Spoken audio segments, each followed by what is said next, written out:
بسم الله الرحمن الرحيم. الرحمن علم القرآن خلق الإنسان علمه البيان. الشمس والقمر بحسبان والنجم والشجر يسجدان. والسماء رفعها ووضع الميزان ألا تطغوا في الميزان وأقيموا الوزن بالقسط ولا تخسروا الميزان. والأرض وضعها للأنام فيها فاكهة والنخل ذات الأكمام والحب ذو العصف والريحان. فبأي آلاء ربكما تكذبان. خلق الإنسان من صلصال كالفخار وخلق الجان من مارج من نار. فبأي آلاء ربكما تكذبان.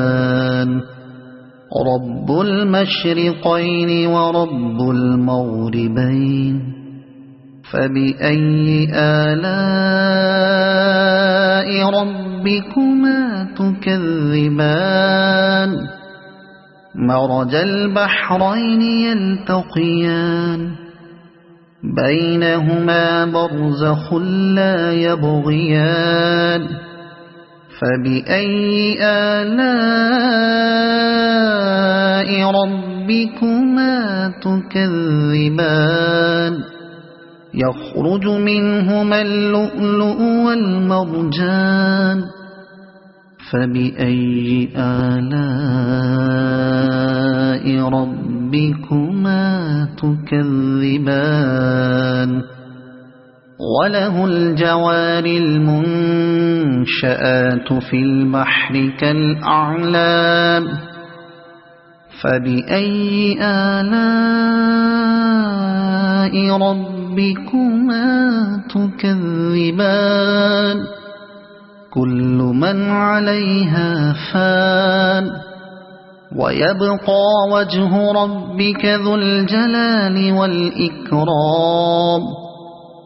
فبأي آلاء ربكما تكذبان. يسأله من في السماوات والأرض كل يوم هو في شأن. فبأي آلاء ربكما تكذبان. سنفرغ لكم أيها الثقلان. فبأي آلاء ربكما تكذبان.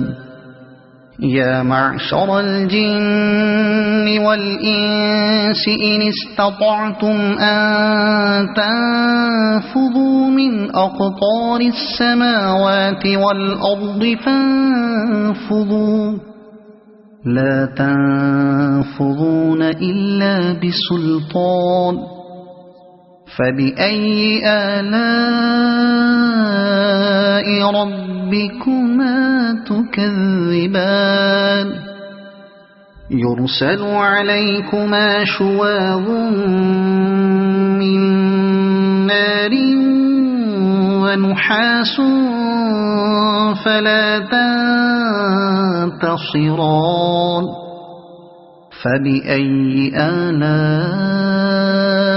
ربكما تكذبان. فإذا انشقت السماء فكانت وردة كالدهان فبأي آلاء ربكما تكذبان فيومئذ لا يسأل عن ذنبه إنس ولا جان فبأي آلاء ربكما تكذبان يعرف المجرمون بسيماهم فيؤخذ بالنواصي والأقدام فبأي آلاء ربكما تكذبان هذه جهنم التي يكذب بها المجرمون يطوفون بينها وبين حميم آن فبأي آلاء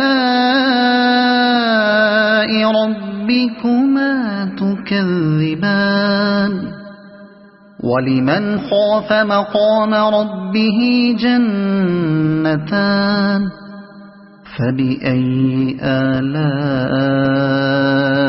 ربكما تكذبان ذواتا أفنان فبأي آلاء ربكما تكذبان فيهما عينان تجريان فبأي آلاء ربكما تكذبان فيهما من كل فاكهة زوجان فبأي آلاء ربكما تكذبان متكئين على فرش بطائنها من استبرق وجنى الجنتين دان فبأي آلاء ربكما تكذبان فيهن قاصرات الطرف لم يطمثهن إنس قبلهم ولا جان فبأي آلاء ربكما تكذبان كأنهن الياقوت والمرجان فبأي آلاء ربكما تكذبان هل جزاء الإحسان إلا الإحسان فبأي آلاء ربكما تكذبان ومن دونهما جنتان فبأي آلاء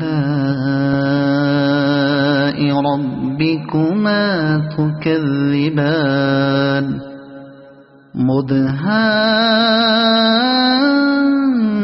مدهامتان فبأي آلاء ربكما تكذبان فيهما عينان نضاختان فبأي آلاء ربكما تكذبان فيهما فاكهة ونخل ورمان فبأي آلاء ربكما تكذبان فيهن خيرات حسان فبأي آلاء ربكما تكذبان حور مقصورات في الخيام فبأي آلاء ربكما تكذبان لم يطمثهن إنس قبلهم ولا جان فبأي آلاء ربكما تكذبان متكئين على رفرف خضر وعبقري حسان فبأي آلاء ربكما تكذبان تبارك اسم ربك ذي الجلال والإكرام صدق الله العظيم.